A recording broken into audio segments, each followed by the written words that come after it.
Pour la 12e fois, l'Union motocycliste des Ardennes organisait son circuit de régularité. Cette épreuve a connu une fois de plus le succès populaire. Nuit et jour, dans chaque ville et dans chaque village traversé, les spectateurs étaient là pour encourager les concurrents de cette grande épreuve nationale.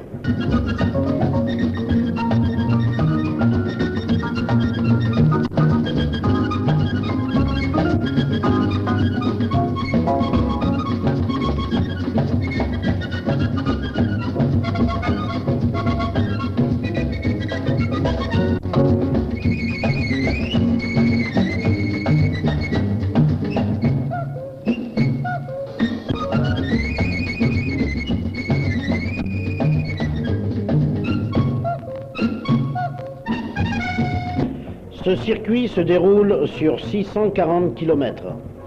Après le contrôle technique de l'après-midi, les concurrents partent de minute en minute et doivent tenir la moyenne imposée suivant leur catégorie. Pour les petites cylindrées, ce rallye représente 14 heures de pilotage.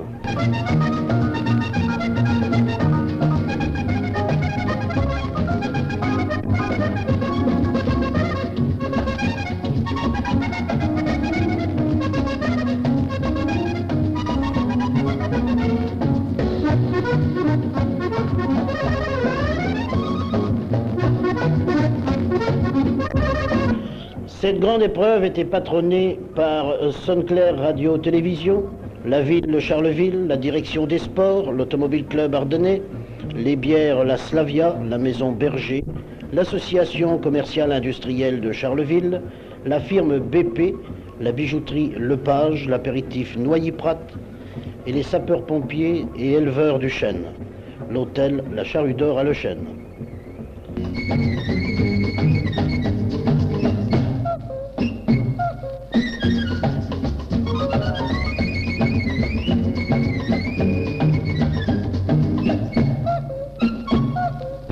Le circuit est assuré par M. D de Charleville.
Ici à Revin, première étape de ravitaillement. Les concurrents en profitent et l'on refait le plein des réservoirs tout en vérifiant l'état de leur mécanique.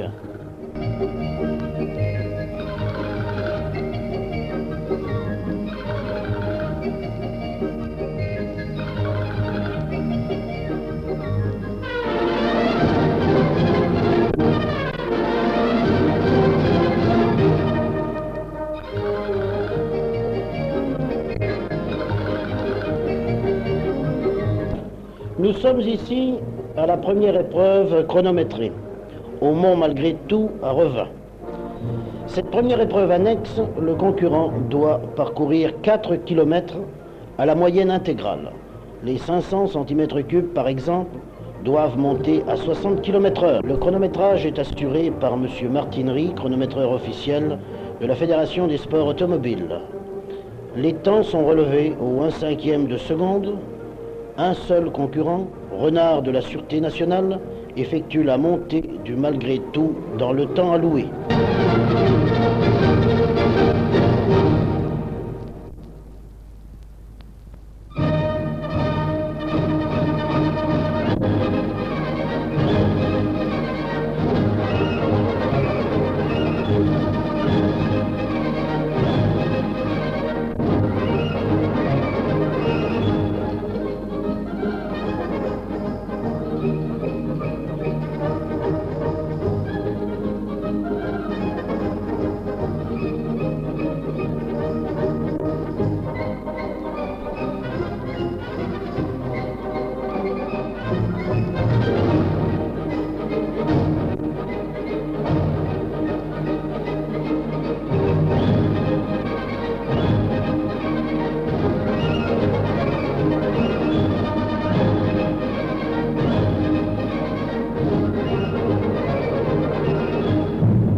Les chefs d'équipe se sont déplacés, surveillent leurs poulains et contrôlent les résultats de cette épreuve annexe.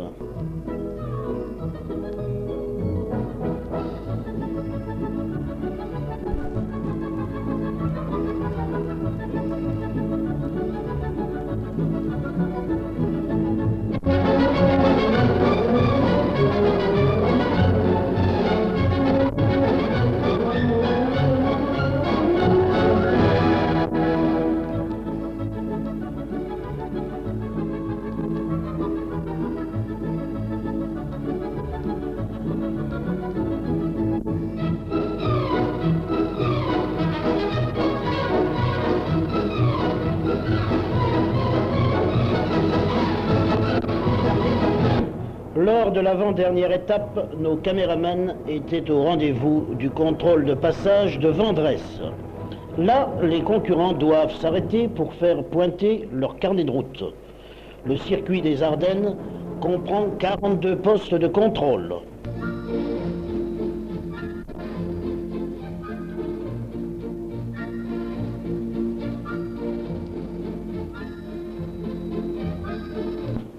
Rendons hommage à toutes les personnes qui, de nuit et de jour, assurent avec précision ces opérations de contrôle. Ici, Jean-Louis Olivier, victime d'une chute au cours de l'étape de nuit, le contraignant à l'abandon, est venu prêter la main aux officiels.